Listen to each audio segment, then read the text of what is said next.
อนิมนต์พระภิกษุสงฆ์สามเณรเจริญพรแม่ชีโยคีนั่งคุกเข่าพนมมือ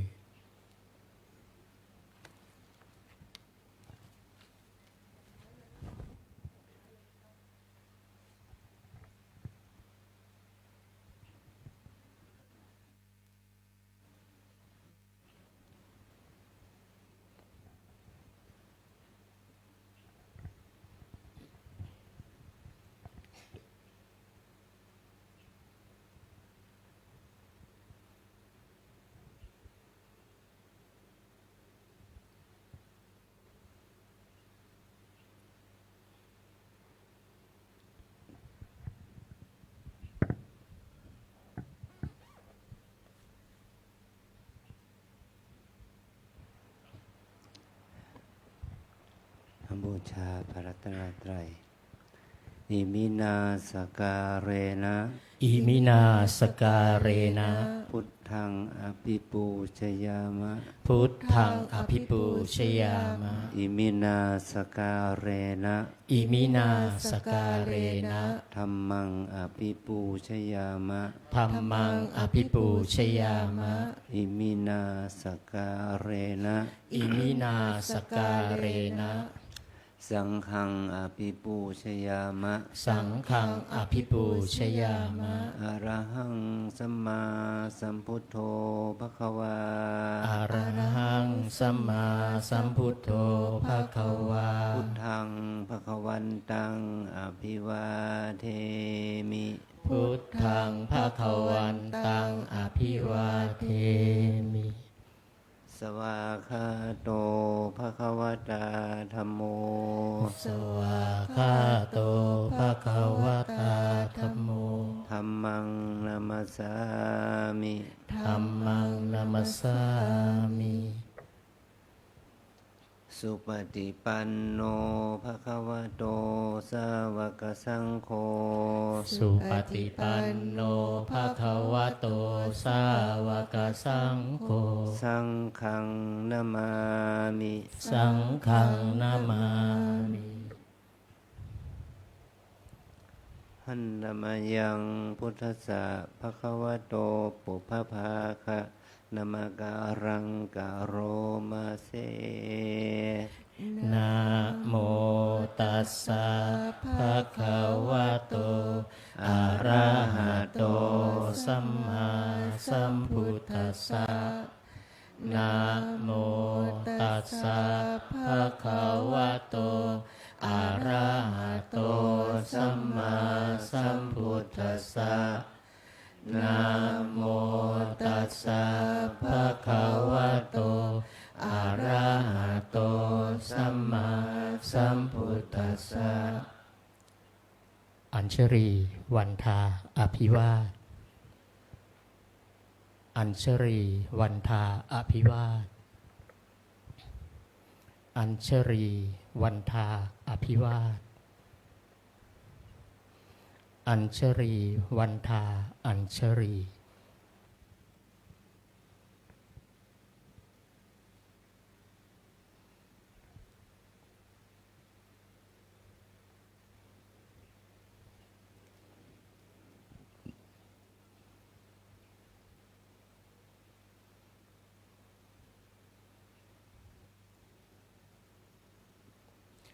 ขอนิมนต์พระภิกษุสงฆ์น้อมกราบท่านพระอาจารย์เจ้าคุณพร้อมกันสามเณรแม่ชีโยคีขอให้น้อมกราบทีหลังอัญชรีวันทาอภิวาทอัญชรีวันทาอภิวาทอัญชรีวันทาอภิวาทอัญชรีวันทาอัญชรีขอนิมนต์สามเณรขอเชิญคณะแม่ชีโยคีและคณะศรัทธาทุกท่านน้อมกราบพระคุณพระอาจารย์พร้อมกันค่ะอัญชลีวันทาอภิวาทอัญชลีวันทาอภิวาทอัญชลีวันทาอภิวาทอัญชลีวันทาอัญชลีขออนุโมทนาต่อกุศลศรัทธาที่พวกเราทั้งหลายได้กระทำมาเป็น ขอบุญนี้จงเป็นอานิสงส์ให้เราเจริญในสัมมาปฏิบัติเพื่อมรรคผลนิพพานเป็นที่สุดจงมาเกิดผลแก่พวกเราทั้งหลายจงทุกข์ทั่วหน้ากันด้วยเถิดสาธุสาธุสาธุ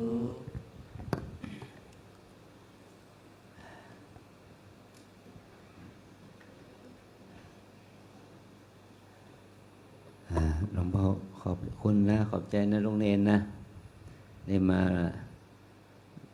ร่วมกิจกรรมเนี่ยในวันสำคัญวันพระขอบคุณขอบใจเรามากพระภิกษุทั้งหลายภิกษุณีแล้วก็แม่ชีโยคีอาจารย์ขออนุโมทนา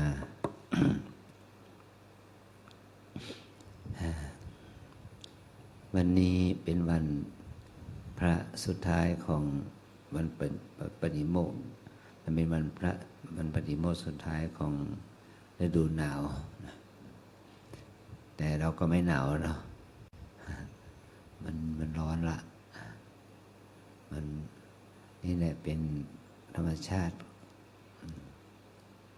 เดี๋ยวเข้าสู่ฤดูร้อนพวกนี้มันไม่รู้จะร้อนแค่ไหนสภาพสิ่งแวดล้อมมันก็เปลี่ยนแปลงไป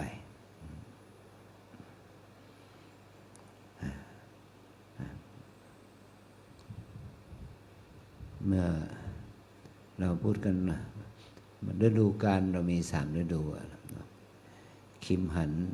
เหมันวสันต์ฤดูก็คือฤดูฝนเหมันตะฤดูแปลว่าคิมหันเหมันคิมหันนี่ก็คือเหมันตะฤดูคือฤดูหนาวเหมันตะฤดูแปลว่าฤดูร้อน เมื่อประเทศไทยเรามี3 ฤดูอย่างนี้มันก็ฤดูนึงก็ประมาณสัก4 เดือนเนาะ4 3 12 1 ปีมี1 ปีก็มี12 เดือนมี3 ฤดูเนี่ยนั่นก็แต่ก็เรารู้ว่าถ้าหน้าหนาวมันหนาวก็ไม่ต้องบ่นกันนะมันหนาวเมื่อหน้าร้อนมันร้อนก็ไม่ต้องบ่นเนาะมันร้อนมันเป็นหน้าร้อนมันก็ร้อนเนี่ยหน้าฝนตกก็ไม่ต้องบ่นมันมีฝนเนี่ยหมายความว่าหน้าฝนไม่ตกมันก็บ่นได้มันจะทำมาหาเลี้ยงชีพการเกษตรก็ลำบากเมื่อได้ดูมันเป็นของที่มากับสิ่งแวดล้อมอย่างนี้สภาพอากาศสภาพอากาศมันตามฤดูหน้าร้อนมันร้อนหน้าหนาวมันหนาวหน้าฝนมันฝนนี่ก็การปลูกพืชผักการงานเกษตรอะไรต่างๆนะมันก็มากับฤดูเราไม่ได้วิงวอนร้องขอเทพเทวดาให้ประทานฤดูสภาพอากาศหนาวเย็นร้อนให้แก่เราแต่มันเป็นธรรมชาติถ้าธรรมชาติมันเหมาะกับการก็พืชพันธุ์ธัญญาหารเป็นต้นมันก็สนองความแก่มนุษย์ในสัตว์โลกให้ดูดี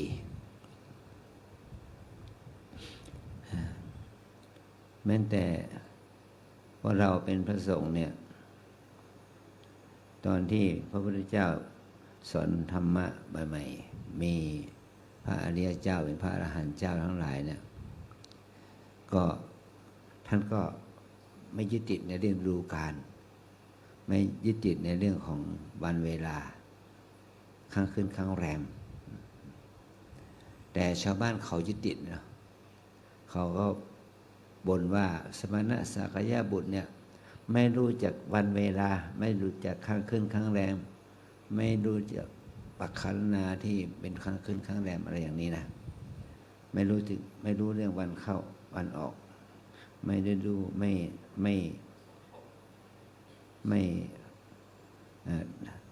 เขาไม่เคารพกฎเกณฑ์ของธรรมชาติเหมือนกับว่าหน้าฝนเนี่ยก็ยังออกประกาศธรรมจนเป็นเหตุให้ไปเหยียบย่ำข้าวกล้าของชาวบ้านจนทำให้ชาวบ้านเขาตำหนิพระพุทธเจ้าก็เลยให้พระสงฆ์จำพรรษาเนี่ยการจำพรรษาก็เพราะว่าทำให้ข้าวกล้าของชาวบ้านเสียหาย เพราะว่าหนทางมันลื่นเนาะมันลื่นมันก็ก่อให้เกิดการหกล้มบ้างไปเหยียบข้าวกล้าของเขาบ้างนี่ก็การถือดูนี่ถือให้รู้ว่ามันเวลาไหนเป็นเวลาไหนควรทำอะไร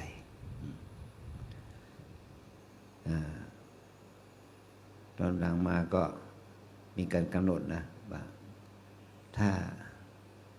เราจะนั่นหมายกันก็ให้รู้ถึงฤดูกาลเป็นวันขึ้นแล้วขึ้น8 ค่ำขึ้น15 ค่ำแรม8 ค่ำแรม15 ค่ำให้ถือคติเนี่ยว่ามันเป็นให้แล้วก็เอามาประยุกต์กับการลงอุโบสถนะลงอุโบสถเนี่ยเอามาประยุกต์ว่าทุก15 ค่ำต้องลงอุโบสถให้15 วันก็จะเอาวันไหนล่ะเป็นวันที่เรานั่นหมายกันก็เอาวันที่พระจันทร์เต็มดวงนะ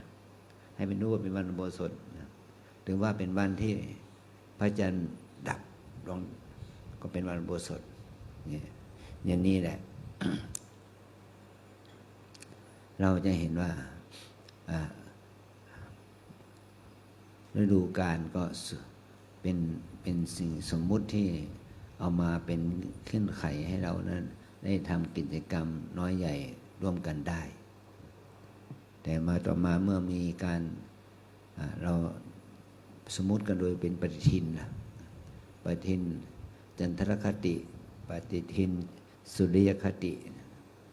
แล้วก็เอามาหมายมั่นหมายเมื่อพระสงฆ์เรามีมากขึ้นมีพุทธศาสนิกชนมากขึ้นเมื่อมีพระสงฆ์อยู่ในที่ใดก็ชาวพุทธก็ไปฟังเทศน์ฟังธรรมถวายอาหารน้ำปานะอะไรอย่างนี้นะก็อาศัยพระสงฆ์มาประชุมพร้อมกันก็เป็นเหตุให้เกิดการทำบุญนะทำบุญไม่ว่าจะเป็นอาหารน้ำปานะเครื่องดื่มอะไรต่างๆเนี่ยก็อาศัยวันเวลามาทำบุญของญาติโยมก็เป็นประเพณีที่ว่าวันพระให้มาทำบุญตักบาตรที่วัดอย่างนี้นะนี่มันก็เกิดประเพณีความที่เราได้ถือกันมาแล้วก็มันเป็นวันพิเศษด้วยบางทีประเพณีก็เป็นประเพณีพิเศษนั่นก็เป็นประเพณีในช่วงของสงกรานต์เป็นช่วงของอย่างนี้นะเข้าพรรษาออกพรรษาประเพณีในการวันวิสาขบูชามาฆบูชาแล้วก็เอาประเพณีนั้นมาทำความดีเป็นพิเศษโดยอาศัยเงื่อนไขนี่แหละมันจึงมีความพิเศษนี่ที่พวกเราจะต้องทำกิจกรรมร่วมกันเหมือนกับชาวคนที่เขาทางศาสนาเขาก็ถือวันอาทิตย์วันอาทิตย์บ้างวันศุกร์บ้างอย่างนี้นะก็ถือเอาวันอาทิตย์ทุกวันเป็นวันที่เข้าโบสถ์เป็นวันศุกร์ไปอย่างนี้ก็ไปเข้าโบสถ์เข้ามัสยิดกันไปตามนั้นนะก็วันเราก็ไม่มันวันนับเป็นค่ำนี่มันไม่แน่นอนวัน8 ค่ำวันคราวนี้มันตรงกับวันพุธวัน15 ค่ำไปตรงกับวันศุกร์อย่างนี้นะวันแรม8 ค่ำอาจจะตรงกับวันจันทร์วันอังคารอย่างนี้มันนับไม่ลงตัวนะถ้ามันไม่นับแต่ถ้าเป็นวันอาทิตย์เนี่ยมันก็มีกี่ค่ำก็รู้กันนะครับว่าหน่วยราชการเขาก็ปิดเสาร์อาทิตย์ ไม่สนใจว่าเป็นกี่ค่ำนี่แหละวันหยุดทางพุทธศาสนาเราจึงไม่สอดคล้องกับวันหยุดของชาวบ้านทางราชการนะเพราะว่าคนไทยเราในสมัยนั้นไปรับเอาวัฒนธรรมแบบทางตะวันตกมาวันเสาร์อาทิตย์แต่วันเราเนี่ยต้องถือเอาวันพระ8 ค่ำ15 ค่ำอย่างนี้นะนี่เมื่อเราอยู่ในวัดที่เป็นวัดปฏิบัติเนี่ยมีภิกษุณีอุบาสกอุบาสิกาภิกษุสามเณรทั้งหลายถ้าเราไม่ทำกิจนั้นนี่เราคิดดูความน่าศรัทธาเลื่อมใสจะมีแต่ที่ไหนเนี่ยหมายความว่าวัดในเมืองเนี่ยมี135 วัดนะเป็นวัดคณะสงฆ์ทางสายธรรมยุทธ์ด้วยประมาณ 3-4 วัดก็ประมาณ140 วัดคิดว่านะประมาณ140 วัดที่อยู่ในเขตอำเภอเมืองเนี่ยจะมีกี่วัดละที่ทำพิธีเวียนเทียนเหมือนกับว่าเราวันนี้ไปมองดูเถอะนะ140 วัดนั่นน่ะมีวัดเราคนเดียวละ มีวัดเราวัดเดียวนะที่มีการทำเวียนเทียนนะนอกจากวันพิเศษว่าวันวิสาขบูชาเนี่ยก็มีหลายวัดอยู่เป็น40-50 วัด100 วัดอย่างนี้นะแต่ถ้าเราไม่รักษาข้อวัดนี้ทำกิจกรรมนี้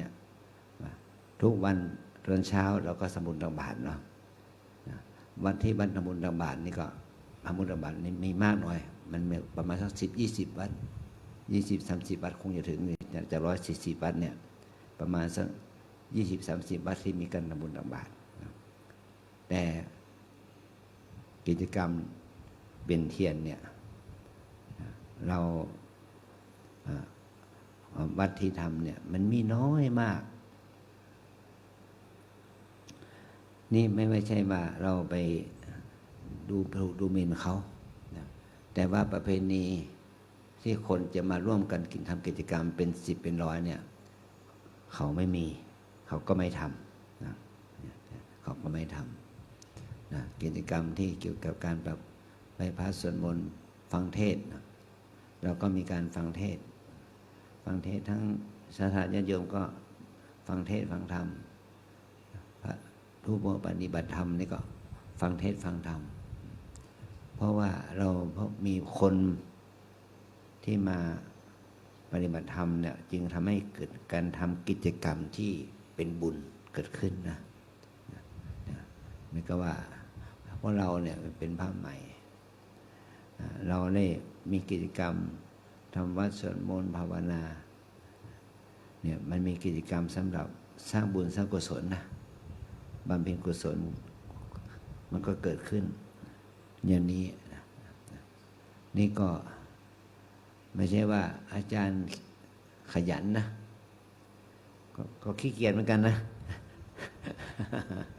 ก็ขี้เกียจเหมือนกันอยากจะพักเหมือนกันอ่ะแต่เราจะไม่พักเราจะพักหรือมันก็ไม่ได้เนาะเจ้าบ้านนอนแอ้งแม่งอยู่ที่โน่นไม่ทำอะไรเลยอย่างเงี้ยเจ้าบ้านก็ถูกตำหนินะเนี่ย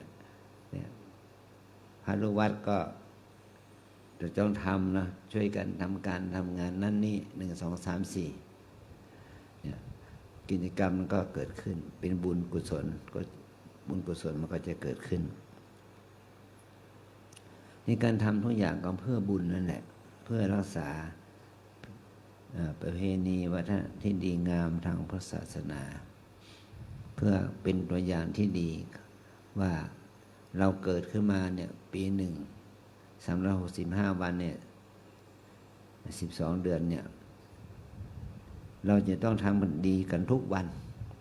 ไม่ต้องรอวันพระวันเดียวเท่านั้นนะไม่ใช่รอวันพระนะต้องทำทุกวันเหมือนกับว่าเราเนี่ยมีโยมมาทำบุญอาหารเช้าอาหารเพลมาทำบุญใส่บาตรทุกวันเพราะว่าเราทุกคนก็ต้องกินทุกวันทุกวันนะต้องฉันทุกวันเราต้องฉันทุกวันเราต้องขบฉันทุกวัน เราก็มีญาติโยมทำบุญทุกวันเนี่ยแล้วเราเนี่ยว่าทำกิจกรรมทำวัดสวดมนต์ภาวนากันทุกวันทำกิจวัตรเป็นกิจวัตรที่จะทำให้เกิดประโยชน์แก่ตัวเราเป็นเบื้องต้นนะตัวเราก็ดีเป็นประโยชน์ต่อครอบครัวต่อพ่อต่อแม่พี่น้องญาติมิตรญาติโยมก็จะได้รู้จากวิธีการทำกิจวัตรน้อยใหญ่เพื่อให้เกิดมหากุศลเกิดเป็นบุญแต่พวกเราทั้งหลายก็ควรที่จะใส่ใจเพราะว่าเรานี้มีชีวิตอยู่ก็เพื่อบุญเพื่อกุศลเพื่อสร้างบารมีธรรมเพื่อพัฒนาจิตใจของเราให้ดีขึ้นเนี่ยก็ถือว่าเป็นอานิสงส์แห่งความนั้นก็เป็นอานิสงส์นะคือความดีงามอันนี้ที่มันเกิดขึ้นกับเราก็จะได้รู้สึกว่าเราเกิดมาแล้วไม่เสียชาติเกิดเรามาบวชแล้วก็ไม่เสียชาติที่ได้บวชเราเกิดมาก็ไม่เสียชาติเกิดบวชแล้วมาบวชก็ไม่เสียเวลาให้เราได้ตั้งใจทำความดีให้เกิดขึ้นเนี่ยอันนี้เป็นว่าเราทั้งหลายก็จะได้เห็นคุณค่าของการทำกิจวัตรเดียวกันไหว้พระสวดมนต์ภาวนานี่เป็นข้อคิดแก่พวกเราทั้งหลายนะว่าวัน15 ค่ำวันเป็นวันขึ้น15 ค่ำเนี่ย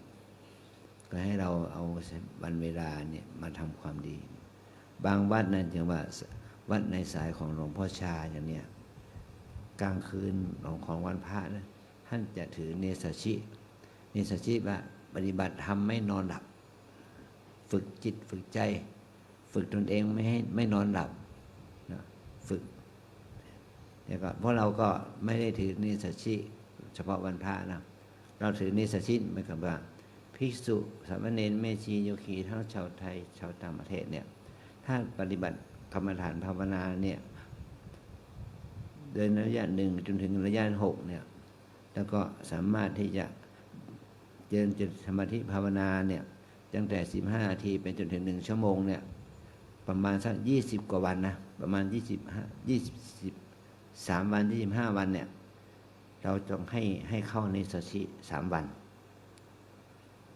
ที่เราเรียกว่าเข้าอธิษฐานให้อธิษฐานเข้าอธิษฐาน3 วันพวกที่เคยฝึกเข้าอธิษฐาน3 วันมาแล้วมาปฏิบัติประมาณสัก10 วันให้เข้าอธิษฐาน2 วันก็อธิษฐานก็เข้าสึงเนสชินั่นแหละเนสชิแปลว่าไม่ถือการนอนหลับนะยืนเดินนั่งเนี่ยฝึกให้เราเข้มแข็งถ้าเรามีสติมีสมาธิดีมันก็เข้าข้ามได้มันไม่หลับจิตใจปลอดโปร่งโล่งมีกระปรี้กระเป๋าเพราะว่าอาศัยการได้ฝึกสมาธิจิตเนสชิเนี่ยนะเมื่อสภาวะสภาวะญาณมันเกิดขึ้นมันก็เป็นไปได้กรณีที่ว่าเราเนี่ยมีพระสงฆ์องค์เนรอยู่ไม่ใช่โยคีทั้งนั้นอยู่ที่นี่นะวัดเราเป็นวัดที่ตื่นตลอด24 ชั่วโมงนะบางคนปฏิบัติถึงเที่ยงคืนไปหลับตื่นตี 4บางคนนี่3 ทุ่มหลับแล้วตื่นตี 1บางคนเนี่ยปฏิบัติจนถึงตี 2 ตี 3นะก็หลับมาถึงเช้าตื่น6 โมงเช้าตื่นเนี่ยก็หลับกันแค่3 ชั่วโมง4 ชั่วโมงเนี่ยผัดเปลี่ยนกันไปนะก็เหมือนกับว่ามีคนปฏิบัติตื่นอยู่24 ชั่วโมงนะบางคนเนี่ยก็สลับกันไปเนี่ยพ ราะอาศัยความเห็นไปเห็นไม่เห็นคุณค่าของชีวิตไม่ประมาทก็ตั้งใจประพฤติปฏิบัตินะขอให้เราได้เรียนรู้ว่าการปฏิบัติธรรมถึงขั้นที่ว่าเราไม่หลับเนี่ยมันฝึกให้เรามีความเพียรความเพียรตัวนี้ภาษานักปฏิบัติก็ถือว่าถือนิสชิแปลว่าถือไม่นอนหลับนะแต่ไม่นอนหลับนี่ไม่ใช่ว่าไม่หลับนะขอไม่นอนหลับเท่านั้นแหละนั่งภาวนาหลับนะยืนหลับไปไหนนั่งหลับได้ไหมแต่ไม่นอนหลับวันนี้สชิไม่นอนหลับก็หมายความว่าฝึกถึงกับนั่งก็ไม่ให้หลับฝึกเพื่อให้เรามีสติสมาธิมันก็ทำให้การภาวนาเนี่ยเจริญสติเจริญสมาธิดีขึ้นขอให้เรานั้นได้รู้ถึงเงื่อนไขนี้นะ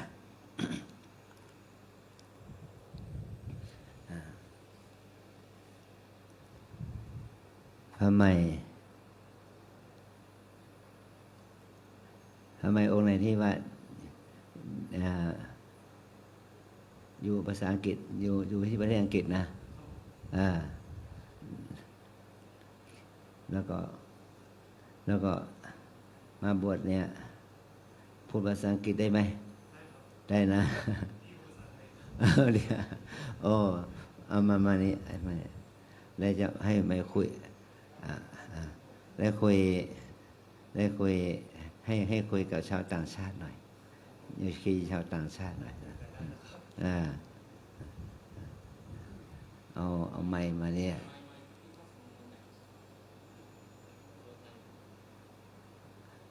พระที่ถือไมค์เอาไมค์มาสิ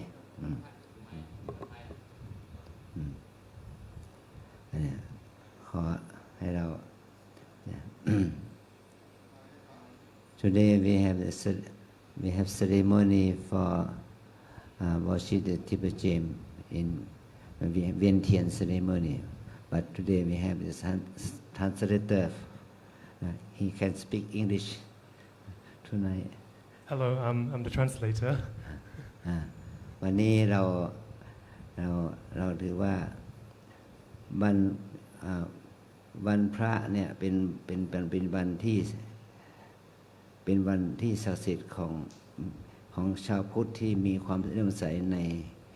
พระธรรมคำสอนของพระพุทธเจ้ามีการตอนเช้าก็มีการทำวัดสวดมนต์มีการทำบุญตักบาตรฟังธรรมเนี่ยตอนเย็นนี่ก็เราก็มีการเวียนเทียนไม่ว่าถือว่าเป็นการทำเหล่านี้เป็นการที่จะทำให้เรานั้นได้พัฒนาจิตใจของเราให้มีความสงบให้มีความดีงามให้เกิดบุญเกิดกุศลเกิดขึ้นนะ So today in Thai we have a day called Wan Pra, which directly translates into Monk's Day basically. And what today is about is that we pray in the morning, and then after that we in the evening we then walk around the pagoda here praying as well, in order to kind of achieve like inner peace and inner happiness essentially through praying. เพราะวันพระนี่เกิดจากการที่เรานับวันแบบปฏิทินตรคตินะแบบเป็นแบบค่ำเป็น15ค่ำข้างขึ้นข้างแรมมันเป็นการนับโดยจันทรคติถ้าเรานับวันจันทร์อังคารเนี่ยมันเป็นนับแบบสุริยคตินะก็เรานับวันแบบนี้มันไม่ตรงกันกับวันจันทร์อังคารแต่เราจะนับมันขึ้นมันข้างขึ้นข้างแรมนะ And the Monk's Day is usually happening on the 8th day and the 15th day, because we don't do weekdays, say like Monday or Tuesday or and so on, because it's not always on the same day. But if you count as in like 8 days and 15 days, it always land on the same day. So that way we keep the tradition going. นี่เรา เราทำความดีเนี่ยเราเมื่อนึกถึงวันพระก็หมายถึงว่าเป็นวันพิเศษที่เราจะได้พัฒนาจิตใจของเรา แต่ถ้าเรามาที่วันนี้ก็เหมือนกับว่าเราจะมีทุกวันพระนี่เดือนหนึ่งก็4 วันเราจะทำกิจกรรมนี้ทุกๆวันทั้งกลางวันและกลางคืนนี่นะนี่เราจะทำทั้ง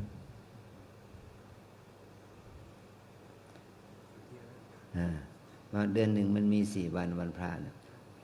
เราจะต้องทำทุกวันทั้งกลางวันและกลางคืนมีกิจกรรมนะเรามาถ้าเราทำอย่างนี้ก็เพื่อว่าเป็นการให้เราถ้าเป็นชาวบ้านก็ให้เรียกว่าให้เราได้ใกล้ชิดพระสงฆ์ได้ทำกิจกรรมกับพระสงฆ์ตั้งแต่การกินการอยู่การหลับการนอนการดำเนินชีวิตเนี่ยเหมือนกับว่าที่พวกเราเข้ามาปฏิบัติเนี่ย So Monks Days usually only happens around 4 days a month, so it's a very special day for us. That's why we pray throughout the whole day, especially in the morning and in the evening. And it's really important that we do this on these special days in order to better ourselves. แต่ว่าเพราะเราการเวียนเทียนเนี่ยมันไม่ใช่ว่าเฉพาะเวียนได้เฉพาะวันพระนะเราเวียนในทุกวันเช้าสายบ่ายค่ำทำได้ทั้งนั้นแหละเพื่อเป็นการประทักษิณเป็นการทำเพื่อบูชาถึงพระสรุปเจดีย์ก็น้อมหนึ่งเพื่อเราเหมือนกับว่าเราบูชาพระพุทธเจ้าพระธรรมสงฆ์ไปด้วยกัน So what's going to happen later on where we walk around the pagoda, we call it Vian Tian. And the reason why we pray around the pagoda is to pay respect to Buddha and Prat Song.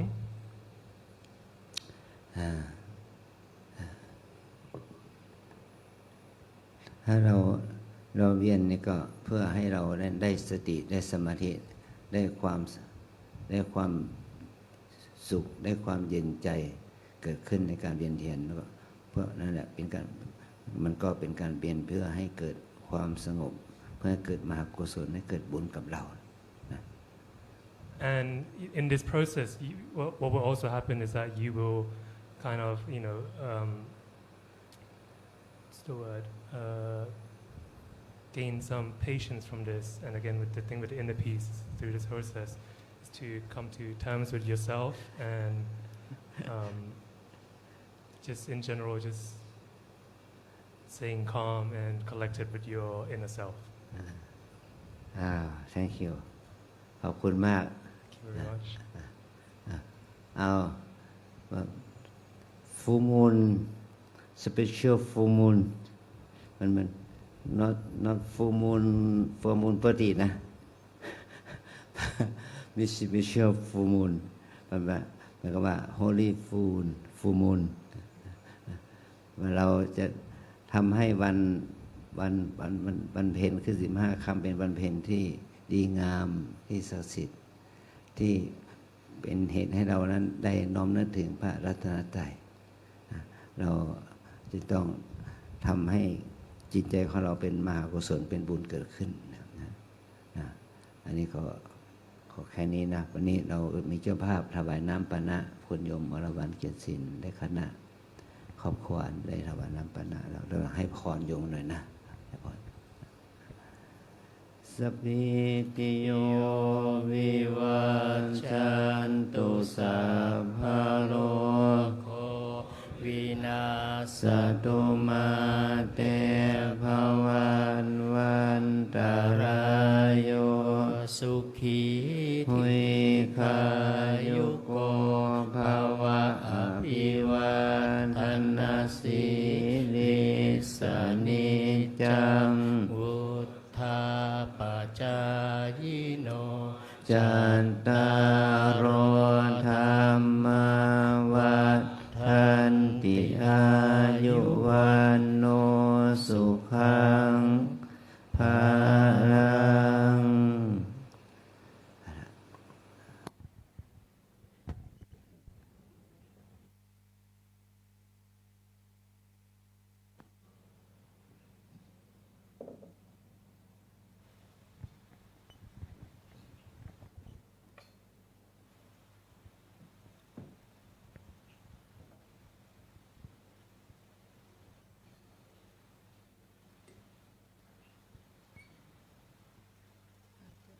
นั่งคุกเข่าค่ะถือดอกไม้ค่ะ ขอนิมนต์พระภิกษุสงฆ์สามเณรเจริญพรแม่ชีโยคี นั่งคุกเข่าพนมมือด้วยดอกไม้ธูปเทียน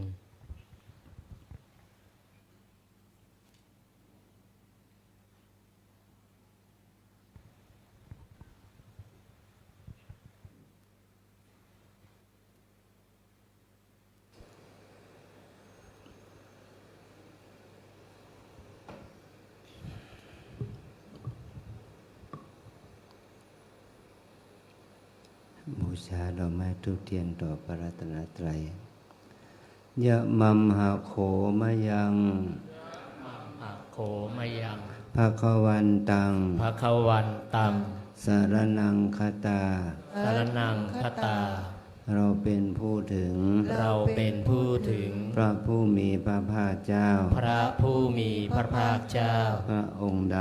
พระองค์ใด ว่าเป็นสรณะ ว่าเป็นสารณะ โยโนภควาสถา โยโนภควาสัทธา พระผู้มีพระภาคเจ้า พระผู้มีพระภาคเจ้า พระองค์ใด พระองค์ใด เป็นศาสดาของเรา เป็นศาสดาของเรา ยัสสจจะมะยัง ยัสสจะมะยัง ภควโตธัมมัง ภควโตธัมมัง โรเจมะ โปเจมะ และเราชอบใจ แรเราชอบใจ ธรรมของพระผู้มีพระภาคเจ้า ธรรมของพระผู้มีพระภาคเจ้า พระองค์ใด พระองค์ใด อิเมหิ อิเมหิ สการเรหิ สักการเรหิ ตังภควันตัง ตังภควันตัง สะธัมมัง สัทธัมมัง สะสังฆัง สะสังฆัง อภิปูชยามะ อภิปูชยามะ เราตั้งใจบูชา เราตั้งใจบูชา พระผู้มีพระภาคเจ้า พระผู้มีพระภาคเจ้า พระองค์นั้น พระองค์นั้น พร้อมทั้งพระธรรม พร้อมทั้งพระธรรม พร้อมทั้งพระสงฆ์ พร้อมทั้งพระสงฆ์ ด้วยเครื่องสักการะทั้งหลายเหล่านี้ ด้วยเครื่องสักการะทั้งหลายเหล่านี้ อะระหังสัมมาสัมพุทโธภควา อะระหังสัมมาสัมพุทโธภะคะวา พุทธังภควันตังอภิวาเทมิ พุทธังภะคะวันตังอภิวาเทมิ สวากขาโตภควตาธัมโม สวากขาโตภะคะวตาธัมโม ธัมมังนัมสสามิ ธัมมังนามัสสามิ สุปฏิปันโนภควโตสาวกสังโฆ สุปฏิปันโนภะคะวะโตสาวกสังโฆ สังฆังนามามิ สังฆังนามามิ หันตมยังพุทธัสสะภควโตปุพพาคณมการังกโรมาเส นะโมตัสสะภะคะวะโตอะระหะโตสัมมาสัมพุทธัสสะนะโมตัสสะภะคะวะโตอะระหะโตสัมมาสัมพุทธัสสะนะโมตัสสะภะคะวะโตอะระหะโตสัมมาสัมพุทธัสสะ หันตมยังพุทธานุสตินยังกโรมาเส อิติปิโสภะคะวะอะระหังสัมมาสัมพุทโธวิชาจารณสัมปันโนสุขโตโรกวิทูอนุตตโรปุริสธรรมสารทิสัทธาเทวมนุสสานังพุทโธภควาติกายเยนะวาจายวเจตสาวา พุทเทกุกัมมังปะกตังมยายังพุทโธปฏิคันหตุอัจจยันตังการันตะเรสังวริตุงวะพุทเทหันธรรมยังธรรมานุสตินยังกะโรมาเซ ส วาคาโตภะคะวะตาธัมโมสันทิฏฐิโกอาการิโกเอหิปัสสิโกโอปานายิโกปัจจตังเวทิตาโพวินโยหิติกาย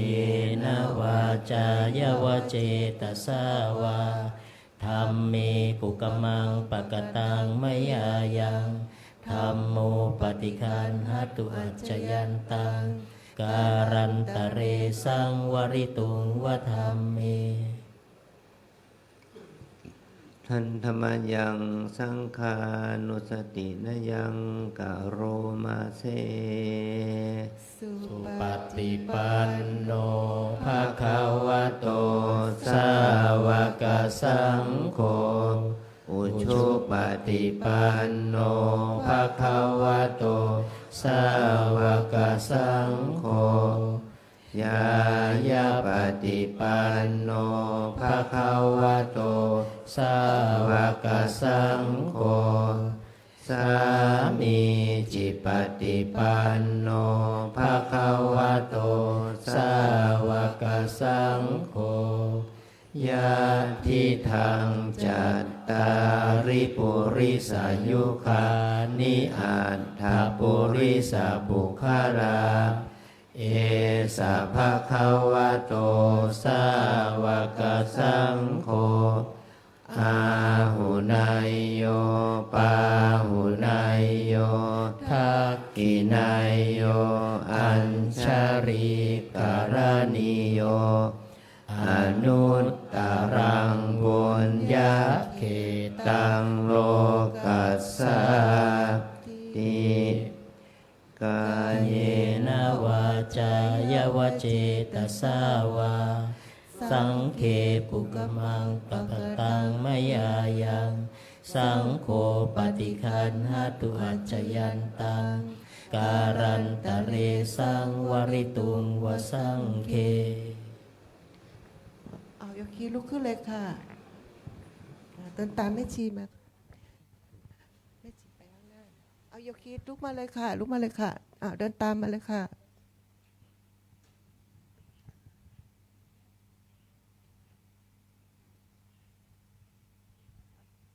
เดินเร็วนิดนึงเดินเร็วนิดค่ะ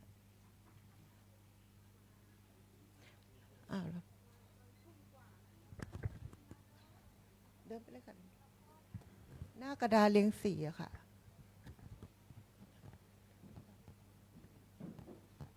ไม่ชี้ไปข้างหน้าเมื่อกี้ที่ให้ไปทางนู้นนะเพิ่งอยู่ข้างหน้าดูไส้เทียนไว้นะคะดึงให้มันตั้งขึ้นนะ1 2 3 4หน้ากระดาษเลข4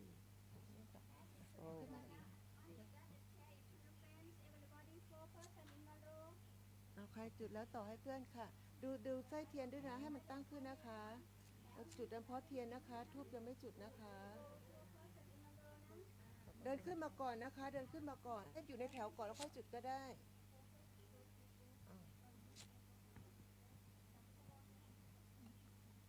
ใครจุดแล้วต่อ